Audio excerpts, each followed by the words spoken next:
Bonjour Philippe. Bienvenue au Majorat pour l'exposition Madeleine et Guy Ducos.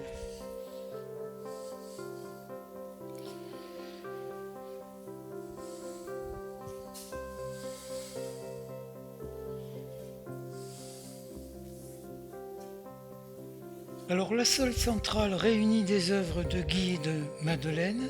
Vous n'avez pas fait un côté Guy, un côté Madeleine? Il était très difficile de les dissocier, étant donné qu'ils ont passé leur vie à travailler dans le même établissement et ils ont eu deux ateliers parallèles.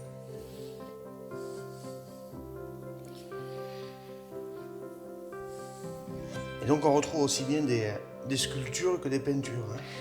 Alors on trouve des sculptures et des peintures, et ça c'est une des grandes problématiques de Madeleine, qui a voulu exprimer son travail de peintre en 3 dimensions. Guy, lui, a beaucoup travaillé dans le bijou et la sculpture. Alors il y a une chose aussi qui est à retenir, c'est que les formats sont très divers et c'est une recherche dans l'expression. Il n'y a pas une grande œuvre importante et une petite œuvre mineure, elles sont complémentaires.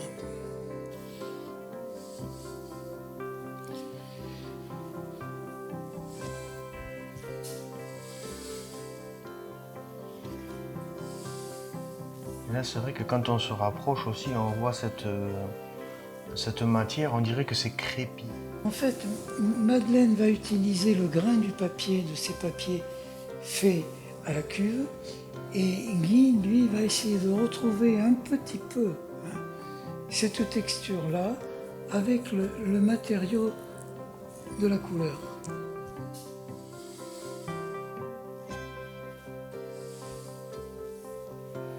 On retrouve beaucoup de formes géométriques. Il y a beaucoup de couleurs, couleurs parce que c'est une de leurs préoccupations. Et ça semble pas forcément peint, on dirait que c'est tamponné en fait.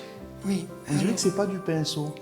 Alors Madeleine a une prédilection pour l'aquarelle, mais pas pour une aquarelle traditionnelle, une aquarelle qui est traitée à l'égal de la grande peinture. Et presque, on pourrait dire qu'elle flirte avec le pointillisme, puisque quand on s'approche de l'œuvre, on va s'apercevoir qu'il y a de minuscules impressions de pinceau.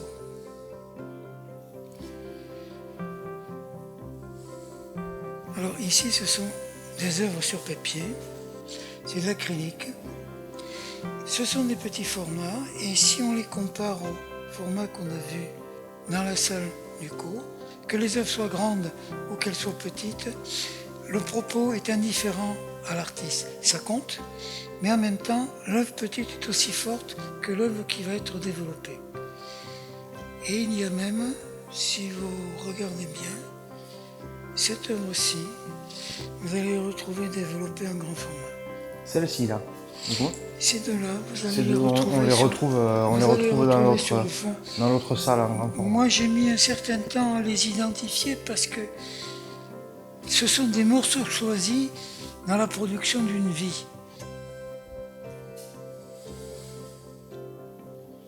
Il y a un gros travail de dégradé. Oui.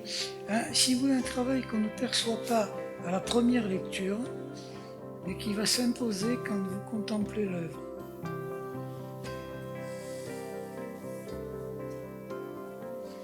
Alors, les 3 œuvres qui sont en pied de tableau, il faut les comparer aux 3 petits formats que nous avons dans la vitrine. Qui sont là-bas, dans l'aile, ouais. Si votre œil fait le rapprochement, vous allez vous rendre compte qu'en fait, quel que soit le format, il y a une écriture. Et dans cette écriture, il y a un message qui est délivré.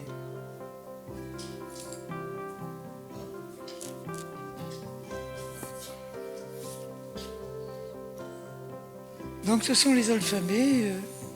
Guy s'est intéressé à la graphie. Il a suivi des cours de calligraphie. Il faut savoir qu'à l'école des Beaux-Arts de Toulouse, il y a eu un atelier fameux qui s'est appelé le scriptorium. Et ils ont beaucoup travaillé autour de l'histoire de l'écriture. Là, on voit même des détails de leur façon de procéder. En fait, c'est des photos d'eux à l'atelier. Alors voilà, là c'est Guy qui est en train de travailler parce que ce que l'on a tendance à oublier, c'est qu'un artiste complet, est capable non seulement de tenir un pinceau, un crayon, il est capable aussi de tenir un burin, une lime, une ponceuse. Parce que quand vous tombez dans la sculpture, qu'elle soit monumentale ou qu'elle soit minimale, eh bien vous allez utiliser les outils de l'artisan. Et le mot artiste a la même racine que le mot artisan. Il y a le mot art autour. Simplement, notre société a tellement séparé les genres qu'on a toujours du mal à comprendre que sans une habileté manuelle, il ne peut pas y avoir un résultat.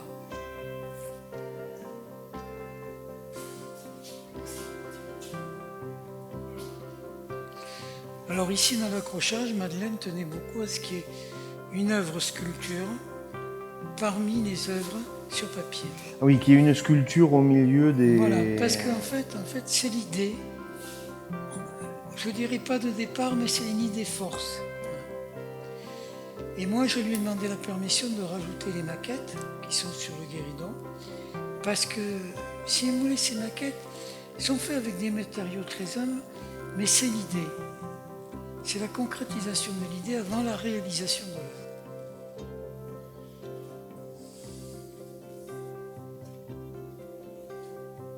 Le propos coloré de Madeleine ou de Guy, c'est aussi ça, c'est-à-dire cette variation dans la couleur. Vous avez une intensité, on a presque l'impression qu'il y a des pôles de lumière à l'arrière des œuvres.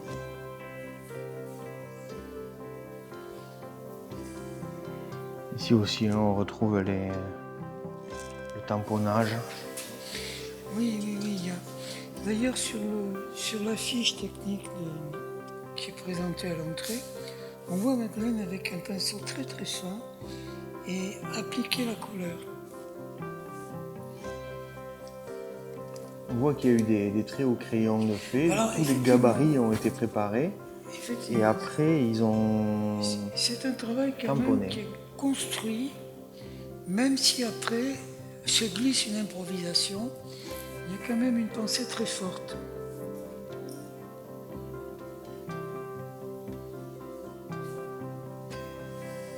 Celle-là, j'allais dire, elle n'est pas signée, mais en fait, elle est vraiment signée très petite. Hein.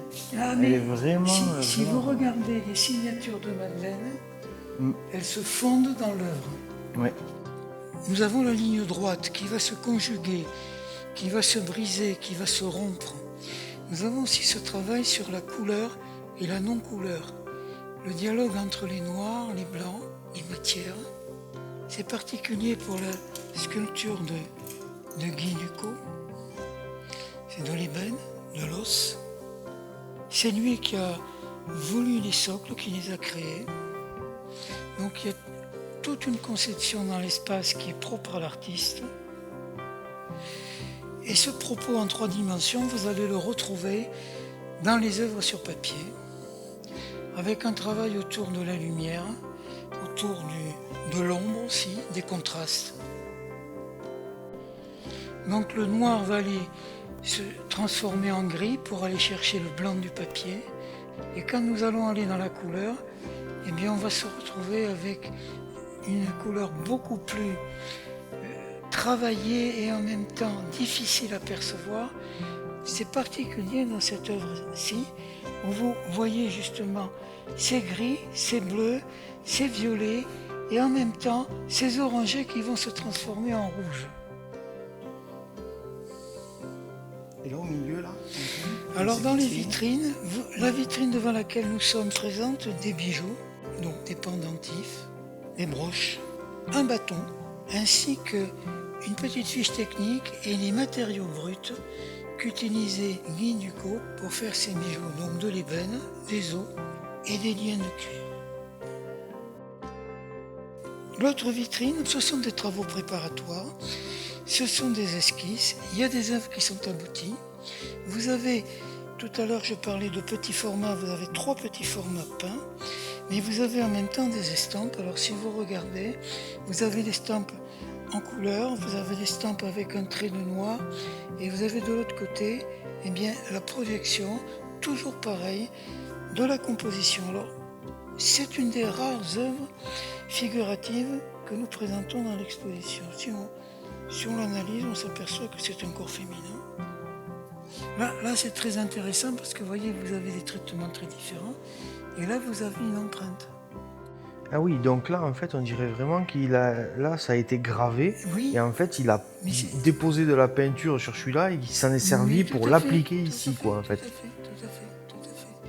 C'est Donc ça, en quoi, en fait, fait. C'est en un fait, pochoir, quoi, en fait. c'est la Ou matrice, c'est la matrice. Voilà. C'est la matrice.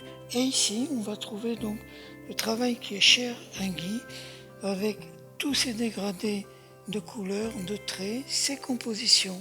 Ça, c'est peint ou c'est tamponné aussi? Alors on est dans la peinture. Alors on est dans la peinture avec bien entendu un procédé de fabrication qui est propre à l'artiste. Ouais. Donc avec des astuces, des subtilités, et il ne faut jamais oublier aussi un savoir-faire de plusieurs décennies.